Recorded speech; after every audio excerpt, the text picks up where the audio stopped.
Hello friends, welcome back to my channel Pratheesh kitchen. இன்றைக்கி என்ன recipe பார்க்க போகிறேன்னு பார்த்தீங்கன்னா சண்டே ஸ்பெஷல் ஆட்டோட ரத்த பொரியல் எப்படி பண்ணணும்னு சொல்லிட்டு இந்த வீடியோ பார்த்து தெரிஞ்சுக்கோங்க.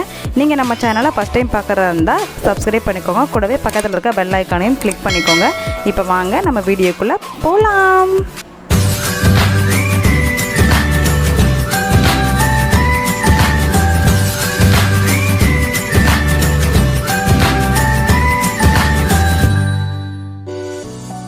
ஹாய் ஃப்ரெண்ட்ஸ், இன்றைக்கி ரத்த பொரியல் பண்ணுறதுக்காக நான் வந்துட்டு இதில் ஒரு 1/4 கப் அளவுக்கு சின்ன வெங்காயம் எடுத்திருக்கேன். சின்ன வெங்காயத்தை பார்த்திங்கன்னா குட்டி குட்டியாக கட் பண்ணி எடுத்துக்கலாம். ரத்த பொரியலுக்கு பார்த்திங்கன்னா மோஸ்ட்லி சின்ன வெங்காயம் மட்டும்தான் யூஸ் பண்ணுவாங்க. அப்போ தான் டேஸ்ட் அதிகமாக கிடைக்கும். இந்த சைட் பாருங்கள், ரத்தத்தை நல்லா க்ளீன் பண்ணி எடுத்துக்கலாம். சில ரத்தத்தில் பார்த்திங்க அப்படின்னா முடி இருக்கும். ஸோ வந்துட்டு முடி எல்லாத்தையுமே நம்ம எடுத்துக்கலாம். எடுத்துகிட்டு ஒரு 2 டைம் கிட்டக்க தண்ணியில் வாஷ் பண்ணிக்கோங்க. ரொம்பவும் வந்துட்டு வாஷ் பண்ணாதீங்க. ஒரு 2 டைம் மட்டும் நல்லா வாஷ் பண்ணி எடுத்துக்கோங்க. இப்போ நம்ம அதில் உள்ள முடி எல்லாத்தையுமே நம்ம எடுத்துகிட்டு ஒரு 2 டைம்ஸ் கிட்டக்க வாஷ் பண்ணி எடுத்துகிட்டு வந்துடலாம். இப்போ பாருங்கள், நான் நல்லா வந்துட்டு கழுவிட்டேன். கழுவுனதுக்கப்புறம் பாருங்கள் இப்படி தான் இருக்குது.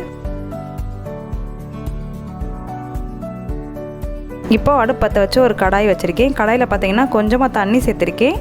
தண்ணி முங்குற அளவுக்கு மேலே வந்துட்டு ஒரு மூடி மாதிரி வச்சுருக்கேன். உங்கள்கிட்ட ஸ்டாண்ட் இருந்துச்சு அப்படின்னா ஸ்டாண்டையும் வச்சுட்டு நம்ம க்ளீன் பண்ணி வச்சுருக்க ரத்தத்தையும் சேர்த்துட்டு மூடி போட்டு ஒரு 10 நிமிஷத்துக்கிட்டக்க நல்லா வேக வச்சு எடுத்துக்கலாம். இப்போ பாருங்கள், வெந்ததுக்கப்புறம் ரத்தம் இப்படி தான் இருக்கும். இதை நீங்கள் உங்களுக்கு பிடிச்ச ஷேப்பில் கட் பண்ணி எடுத்துக்கோங்க. நான் எனக்கு வந்துட்டு க்யூப்பாக கட் பண்ணி எடுக்க போகிறேன். இந்த மாதிரி நம்ம வேக வச்சுட்டு அதுக்கப்புறமா நம்ம பொரியல் பண்ணோம் அப்படின்னா அந்த பச்சை வாசனை வந்துட்டு இருக்காதுன்னு சொல்லுவாங்க. அடுப்பத்தை வச்சு ஒரு கடாய் வச்சுருக்கேன். கடாயில் வந்துட்டு தேவையான அளவுக்கு நல்லெண்ணெய் சேர்த்துக்கோங்க. எண்ணெய் நல்லா காஞ்சதும் ஒரு 2 டேபிள் ஸ்பூன் கிட்டக்க சீரகம் சேர்த்துருக்கேன். சீரகம் நல்லா பொரிஞ்சதும் இது கூடவே ஒரு கொத்தளவுக்கு கருவேப்பிலையும் ஒரு 2 பச்சை மிளகா கிட்டக்க வந்துட்டு நான் கீரி சேர்த்துருக்கேன். இப்போ நம்ம கட் பண்ணி வச்சுருக்க சின்ன வெங்காயத்தையும் இது கூட ஆட் பண்ணிக்கலாம். இப்போது வெங்காயம் வதங்குறதுக்கு தேவையான அளவுக்கு உப்பும் சேர்த்துக்கலாம். எல்லாத்தையும் ஒருக்கா நல்லா கலந்து விட்டுக்கோங்க. உப்பு பார்த்திங்கன்னா அதிகமாக சேர்த்துட வேண்டாம், கம்மியாகவே சேர்த்துக்கோங்க. ப்ளட்டில் பார்த்திங்கன்னா ஆல்ரெடி உப்பு போட்டு தான் நம்மளுக்கு வந்துட்டு உரைய வச்சுருப்பாங்க. அதனால் உப்பு மட்டும் பார்த்து சேர்த்துக்கோங்க. வெங்காயம் நல்லா சாஃப்டாகிற அளவுக்கு இருக்கட்டும். இது கூடவே தேவையான அளவுக்கு மஞ்சள்தூள் சேர்த்துக்கலாம். மஞ்சள்தூள் சேர்த்தோம் அப்படின்னா அந்த பச்சை ஸ்மெல் வந்துட்டு இருக்காது. அதுக்காக மஞ்சள்தூள் சேர்த்துக்கலாம். மஞ்சள்தூள் சேர்த்துட்டு எல்லாத்தையும் ஒருக்கா நல்லா கலந்து விட்டுருங்க. இப்போ ஃப்ளேவருக்காக பார்த்தீங்கன்னா ஒரு 2 வரமிளகாய் வந்துட்டு நான் இந்த மாதிரி வந்துட்டு கிள்ளி சேர்த்துருக்கேன். இது ஒரு 2 நிமிஷத்துக்கிட்டக்க எண்ணெயிலே வதங்கட்டும்.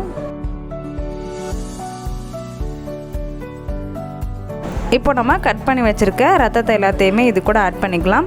நீங்கள் வேக வச்சு நீங்கள் கட் பண்ணி கூட சேர்த்துக்கலாம். அப்படி இல்லை அப்படின்னா கையால் பிசைஞ்சு கூட நீங்கள் சேர்த்துக்கலாம். அந்த மாதிரி செய்கிறப்ப பார்த்தீங்கன்னா அந்த கவுல் ஸ்மெல் வந்துட்டு அடிக்கும்னு சொல்லுவாங்க. இந்த மாதிரி பண்ணிங்க அப்படின்னா அந்த பச்சை ஸ்மெல் வந்துட்டு அடிக்கவே அடிக்காது. ரத்த பொரியல் பார்த்திங்கன்னா அவ்வளோ டேஸ்ட்டாக இருக்கும். ரத்தமெல்லாம் சேர்த்ததுக்கப்புறம் எல்லாத்தையும் ஒருக்கா நல்லா கலந்து விட்டுக்கோங்க.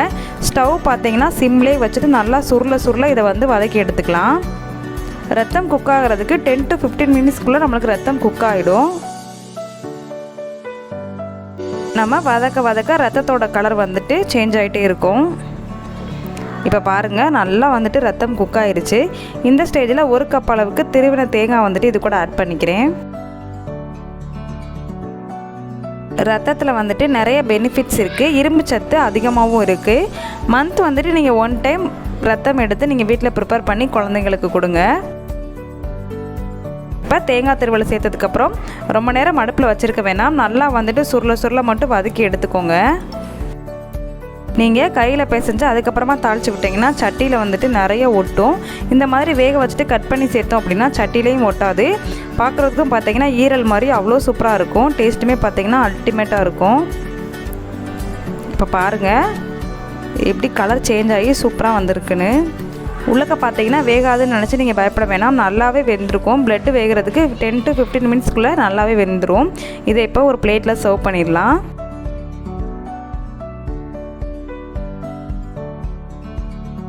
அவ்வளோதாங்க, சூப்பரான ரத்த பொரியல் ரெடி ஆயிடுச்சு. கண்டிப்பாக இதை நீங்கள் உங்கள் வீட்டில் ட்ரை பண்ணி பாருங்கள். ட்ரை பண்ணி பார்த்துட்டு எப்படி இருந்துச்சுன்னு உங்கள் ஃபீட்பேக்கை மறக்காமல் என்னோடய கமெண்ட் செக்ஷனில் ஷேர் பண்ணுங்கள். நம்ம சீரகம் சேர்த்துருக்கோன்றனால வாசனை பார்த்திங்கன்னா அவ்வளோ சூப்பராக இருக்கும். இந்த வீடியோ இதோட முடியுது. என்னோடய வீடியோ உங்களுக்கு பிடிச்சிருந்துச்சு அப்படின்னா என்னோடய சேனலை லைக், ஷேர், கமெண்ட் பண்ணிக்கோங்க. கூடவே பக்கத்தில் இருக்க பெல் ஐக்கானையும் கிளிக் பண்ணிக்கோங்க. அப்போ தான் நான் போடுற வீடியோ எல்லாமே உங்கள் நோட்டிஃபிகேஷனில் வரும். நீங்களும் வீடியோவை மிஸ் பண்ணாமல் பார்ப்பீங்க. அடுத்து ஒரு சூப்பரான ரெசிபி இல்லை சூப்பரான கண்டென்ட்டோட நான் உங்களை மீட் பண்ணுறேன். அது வரைக்கும் பாய்.